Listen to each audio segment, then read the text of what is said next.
마가복음 13장 14절로 23절 말씀 제가 봉독해 드리겠습니다.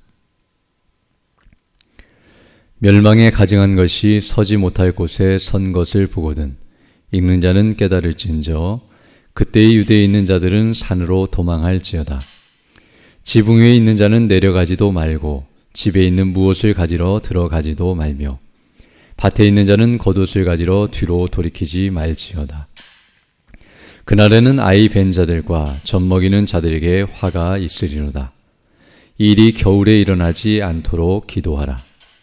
이는 그 날들이 환난의 날이 되겠습니다.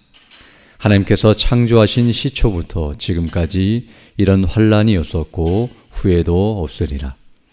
만일 주께서 그 날들을 감하지 아니하셨더라면 모든 육체가 구원을 얻지 못할 것이거늘 자기가 택하신 자들을 위하여 그 날들을 감하셨느니라. 그때에 어떤 사람이 너에게 말하되 보라 그리스도가 여기 있다 보라 저기 있다 하여도 믿지 말라.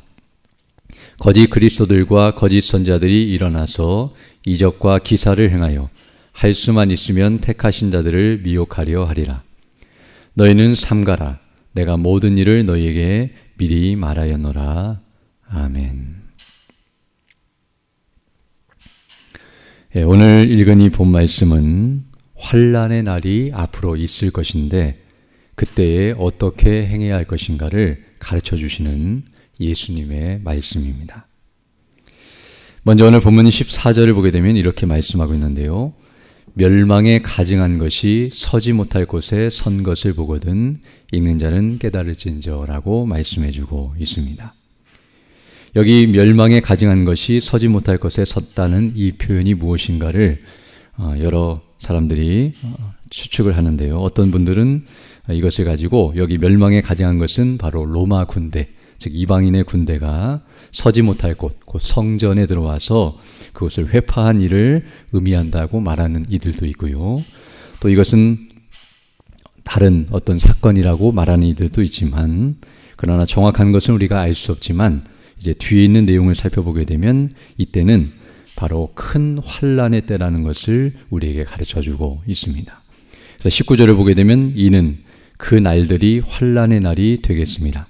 하나님께서 창조하신 시초부터 지금까지 이런 환난이 없었고 후에도 없으리라라고 말씀함으로써 이 일은 정말 인생이 당할 수 있는 가장 큰 환난이고 정말 경험할 수 없을 정도로 놀랍고 충격적인 그런 사건이라는 것을 우리에게 말해주고 있습니다. 이처럼 큰 환난이 있을 때에 그때에 이제 성도들이 어떻게 그 일을 감당해야 하는지 또 어떻게 행해야 하는지를 이제 14절로 16절에서 가르쳐주고 있는데요. 먼저 14절부터 보게 되면 이렇게 말씀하고 있습니다. 이런 일이 있을 때에 하반절 보게 되면 그때에 유대에 있는 자들은 산으로 도망할지어다 라고 말씀하고 있는데요. 바로 유대 그리고 그 성전 근처에 있는 이들은 이제 어떤 의미에서는 그곳에 있지 말고 왜냐하면 그곳에 있으면 죽임을 당할 수 있거나 어려움을 당할 수 있기 때문에 도망쳐서 산으로 피하라는 의미를 담고 있습니다. 또 15절 보게 되면 지붕 위에 있는 자는 내려가지도 말고 집에 있는 무엇을 가지러 들어가지도 말며라고 말씀하므로 이런 환난이 있을 때에는 어떤 의미에서는 지붕 위에 있다가 다시 그 어떤 집에 있는 무엇을 가지려고 내려가다가 피해를 받을 수 있기 때문에 그 안전한 곳에 그대로 있을 것을 말씀해 주고 있고요. 또 16절 보게 되면 밭에 있는 자는 겉옷을 가지러 뒤로 돌이키지 말지어다 라고 말함으로써 생명을 보존하는 것이 낫지 겉옷을 가지려고 다시 집으로 가다가 위험한 상황에 처하지 않도록 조심할 것을 가르쳐주고 있습니다. 어떤 의미에서 지금 오늘 여기 14절로 16절의 말씀은 상식적인 내용인데요. 바로 환난을 당할 때에 피해를 받지 않도록 조심할 것이며 또 더 나아가 환난을 피하여서 도망칠 것을 가르쳐주고 있는 내용입니다. 그리고 이제 17절을 보게 되면 또 이렇게 말씀하고 있는데요. 그날에는 아이 벤 자들과 젖 먹이는 자들에게 화가 있으리로다 라고 말씀하고 있는데요. 즉 잉태한 자, 아이를 가지고 있거나 또는 젖 먹이는 자, 아이가 태어나서 젖을 먹이고 있는 이 여인들은 화가 있을 것이다, 어려움이 있을 것이다 라고 말씀하고 있는데요. 그 이유는 무엇이냐면 앞에 있는 내용과 연결해서 생각할 때에 이들은 도망칠 수 없는 상황 속에 있기 때문에, 즉 아이를 버리고 도망치거나 아이를 임신한 상태에서는 이렇게 멀리 또는 신속하게 움직일 수 없기 때문에 그런 사람들은 고통을 당할 것이다 라고 말함으로써 환난 날에는 이런 것들이 어려움으로 찾아온다는 것을 가르쳐주고 있습니다. 또 18절을 보게 되면 이런 일이, 즉 이런 환난이 겨울에 일어나지 않도록 기도하라 라고 말씀함으로써, 겨울이라고 하는 것은 어떤 의미에서 이동하기도 힘든, 그리고 날씨가 춥고 어렵기 때문에 도망칠 수도 없는 그런 힘든 시기라는 것을 알게 되는데요. 앞에서 계속 말씀하는 것처럼 환난이 일어날 때에 이렇게 어려움을 당하지 않도록 기도하고 또 대비하고 준비할 것을 계속해서 가르쳐 주시고 있는 내용입니다. 이처럼 오늘 본문의 말씀을 보게 되면 어떤 의미에서는 성도들이 환난의 때를 만났을 때에 지혜롭게 행동해야 한다는 사실을 우리에게 가르쳐 주고 있습니다.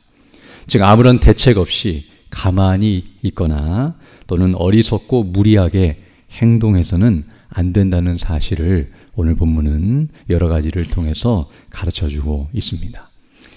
앞서 우리가 복음 때문에 성도들이 핍박을 당할 수 있다는 사실을 살펴본 바 있는데요. 그렇게 핍박을 당할 때에 성도들이 그 핍박을 피하여 다른 데로 나아가거나 도망치는 일이 있다 할지라도 그것이 잘못된 것이 아니라는 사실 또한 가르쳐주고 있는 내용이라고 말씀드릴 수 있습니다. 물론 성도가 핍박을 당할 때 그 핍박 가운데서 죽임을 당할 수도 있고 또 순교와 같이, 그리고 또 어려움을 당할 수도 있지만, 그러나 핍박을 당할 때도 있지만 그 핍박을 피할 수 있다면 피하기도 하고 이렇게 지혜롭게 대처하는 것도 성도들이 해야 할 일이라는 것을 우리에게 가르쳐주고 있습니다. 우리가 이처럼 사도행전을 보게 되면 바울도 마찬가지인데요. 바울도 어떤 의미에서는 복음을 증거하다가 돌에 맞기도 하고 또 죽임을 당할 뻔하기도 하고 여러 가지 어려운 그런 핍박을 당한 때도 있었지만, 또 어떤 때는 핍박을 피하여 도망치는 때도 있었다는 것을 알게 되는데요. 바로 바울이 처음 예수님을 만나고 다메섹에서 복음을 증거하다가 그곳에서 유대인들이 죽이려고 한다는 소식을 들었을 때에 저녁에 몰래 광주를 타고 그 성을 빠져나오는 일이 있었고요. 또 어떤 때는 폭동이 일어나 위험한 상황이 있을 때에 그것을 피하여 가는 때도 있었던 것과 같이, 어떤 의미에서는 복음을 증거하기 위해, 또 복음이 드러나고 하나님의 영광이 드러나기 위해서 핍박을 당하고 죽임을 당하는 그런 어려움의 때를 당할 수도 있겠지만, 그러나 어떤 의미에서는 복음을 더 바르게 증거하기 위해서 굳이 핍박을 당하여 죽임을 당하는 것보다는 피하여 더 복음을 증거하고 바르게 행하는 것도 성도가 취해야 할 자세라는 것을 우리에게 가르쳐주고 있습니다. 중요한 것은 내 뜻대로, 내 안전과 내 평안함과 내가 원하는 대로 이와 같이 핍박을 피하거나 당하는 것이 아니라 하나님의 뜻대로, 하나님이 원하시는 대로, 또 하나님께서 인도하시는 대로 성령의 인도하심과 또 우리 주 예수 그리스도를 믿는 믿음 안에서 바르게 신앙 양심을 따라서 그 일을 행해야 한다는 사실을 우리에게 가르쳐주고 있으며, 바르게 행동하는 것이 지혜라는 것을 우리에게 가르쳐주고 있습니다. 그리고 이제 19절을 보게 되면 이렇게 말씀하고 있는데요. 이는 그 날들이 환난의 날이 되겠습니다. 하나님께서 창조하신 시초부터 지금까지 이런 환난이 없었고 후에도 없으리라 라고 말씀해 줌으로써, 이 날은 어떤 의미에서는 정말 사람들이 감당하기 힘든 그런 어려운 환난의 때라는 것을 가르쳐주고 있으며, 바로 예수님이 재림하실 그날이 가까울수록, 그리고 재림하시기 전까지 크고 작은 환난이 계속될 것이며, 어떤 의미에서는 이렇게 큰 환난을 성도들이 당하게 될 것이라는 것 또한 가르쳐 주심으로, 우리가 이 세상에서는 어떤 의미에서 복음 때문에 안전하고 편안하게 사는 것이 아니라 이런 어려움을 당할 수 있다는 사실 또한 가르쳐주고 있습니다. 그러나 20절을 보게 되면 만일 주께서 그 날들을 감하지 아니하셨더라면 모든 육체가 구원을 얻지 못할 것이거늘 자기가 택하신 자들을 위하여 그 날들을 감하셨느니라 라고 말씀해 줌으로써, 비록 우리가 혼란 가운데 처한다 할지라도 바로 하나님께서 택하신 자들을 위해서 그 날들을 감하여 주셨고 또 은혜를 베푸신다는 사실을 가르쳐 주심으로, 아무리 우리가 어려움 가운데 처한다 할지라도 하나님께서 보호하시고 또 인도하시며 또 여러 가지로 은혜를 베푸신다는 사실 또한 우리에게 가르쳐주고 있습니다. 그러면 성도는 환난을 당해도 두려워 떨거나 염려하기보다는 오히려 하나님의 도우심과 은혜를 구하고 또 믿음으로 감당한다는 사실 또한 우리에게 가르쳐주고 있습니다. 그리고 또 21절로 22절을 보게 되면 그때에 어떤 사람이 너에게 말하되 보라 그리스도가 여기 있다 보라 저기 있다 하여도 믿지 말라. 거짓 그리스도들과 거짓 선자들이 일어나서 이적과 기사를 행하여 할 수만 있으면 택하신 자들을 미혹하려 하리라 라고 말씀하므로 하나님께서 택하신 자들을 보호하시고 인도하시지만 동시에 21절로 22절 보게 되면 사단도 계속해서 택하신 자들을 미혹하고 공격하는 일이 끊임없이 지속될 것을 가르쳐주고 있습니다.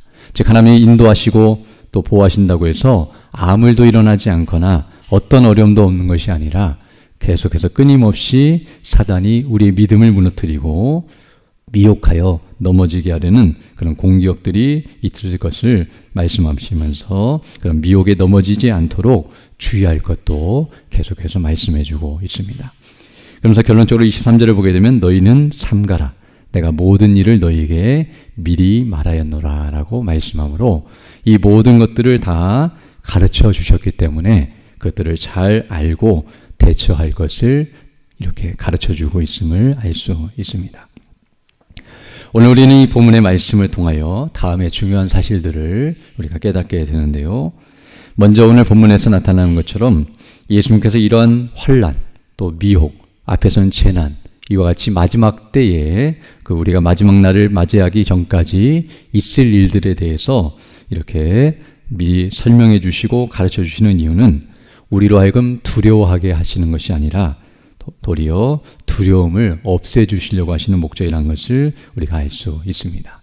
즉 미리 알려주심으로써 먼저 떨고 두려워하게 하시는 것이 아니라 이 모든 것들을 알고 마음의 준비를 하고 어떻게 행동하는 것이 옳은 것인가를 지혜롭게 생각하고 대처하여 이겨내도록 이끄시는 방편이라는 것을 우리에게 가르쳐주고 있습니다. 성경이 바로 그것을 계속 말씀해주고 있는데요. 성경이 바로 태초부터 마지막 예수님 재림하시는 그날까지, 아니 영원 전부터 영원까지 있을 일들에 대해서 이렇게 계속 말씀해 주시는 이유는 그것들을 가르쳐 주시고 깨닫게 하셔서 대비하도록 하심이며, 또 우리가 담임 목사님을 듣는 것처럼 요한계시록에서 계속 재앙이 있을 것을 말씀하시고 재림의 때를 말씀하시는 이유도 바로 그것들을 미리 알고 이와 같이 대처하는 것이 성도의 지혜라는 것을 우리에게 가르쳐주고 있습니다. 또한 오늘 본문을 보게 되면 특별히 이런 어려움들이 있다는 것을 알려주시면서 그러나 하나님께서 우리를 내버려 두지 아니하시고 성도들 도우시고 보호하시며 인도하실 것을 말씀해주고 있는데요. 성도들이 환난을 당할 때에 하나님께서는 그 택하신 자들에게 그 일들을 감당할 수 있도록 지켜주시고 인도하신다는 사실 또한 우리에게 가르쳐주고 있습니다.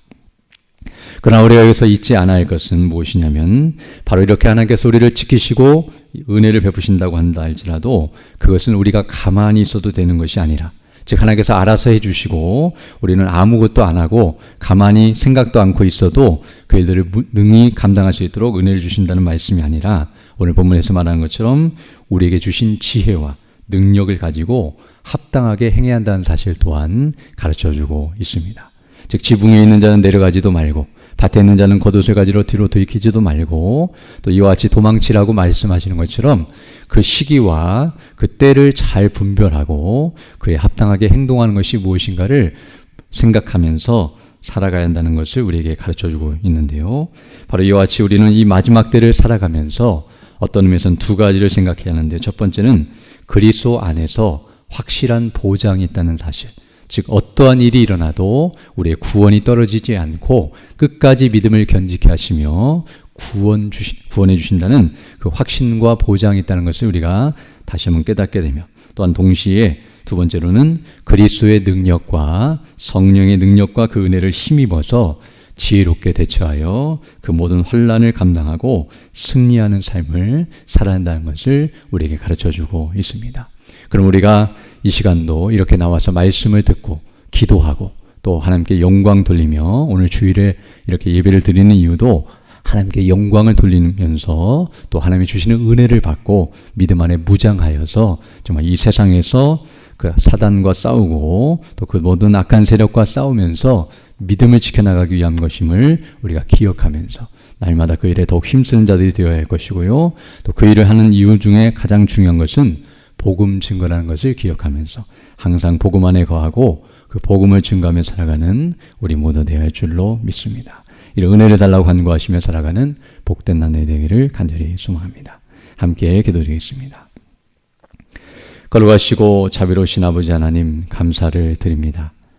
우리에게 오늘 또 다시 한번 새날 새아침 허락해 주시고 주의 나라와 영광을 위하여 헌신하며 수고하시며 살아갈 수 있도록 은혜의 한날을 허락해 주심을 감사드립니다. 특별히 오늘 주일을 맞이하여 주의 백성들이 함께 모여 예배하며 영광 돌릴 때에 예배를 인도하시며 말씀을 증거하시는 우리 담임 목사님의 능력과 지혜와 권능과 성령의 충만함과 은혜로 함께 해주셔서 예배케 하신 말씀, 주의 말씀 복음이 담대히 선포될 수 있도록 은혜를 더해 주시고 우리 모든 성도들이 그 말씀을 통하여 은혜를 받고 믿음 안에 견고하게 서며 하나님께 영광 돌리고 맡기신 복음의 삶을 바르게 잘 감당하며 나아갈 수 있도록 은혜를 더하여 주옵소서. 연약한 죽는 주 백성들 일일이 기억해 주시고 또 치료해 주시고 회복해 주셔서 더 강건한 모습으로 주의 일에 힘쓰는 믿음의 사람들 다 될 수 있도록 은혜를 더하여 주시며 우리 모든 성도들 늘 깨어 있어 근신하며 기도하며 주님이 주시는 지혜와 능력을 따라 성령의 충만함 가운데 우리 주 예수 그리스도를 믿는 믿음 안에서 주님 맡기신 일들을 바르게 잘 감당해 나가는 우리 모두가 될 수 있도록 은혜를 더하여 주옵소서. 이 시간 기도해도 주의 성령께서 함께하사 믿음으로 주의 뜻을 간구하는 귀한 시간 되게 하시고 그 뜻을 따라 살아가는 복된 하나가 될 수 있도록 은총을 더하여 주옵소서. 우리 구주 예수님 이름으로 기도드립니다. 아멘. 하늘에 계신 우리 아버지의 이름을 거룩하게 하시며 아버지의 나라가 오게 하시며 아버지의 뜻이 하늘에서와 같이 땅에서도 이루어지게 하소서. 오늘 우리에게 일용할 양식을 주시고 우리가 우리에게 잘못한 사람을 용서하여 준 것 같이 우리 죄를 용서하여 주시고 우리를 시험에 빠지지 않게 하시고 악에서 구하소서. 나라와 권능과 영광이 영원히 아버지의 것입니다. 아멘. 기도하시고 들어가시죠.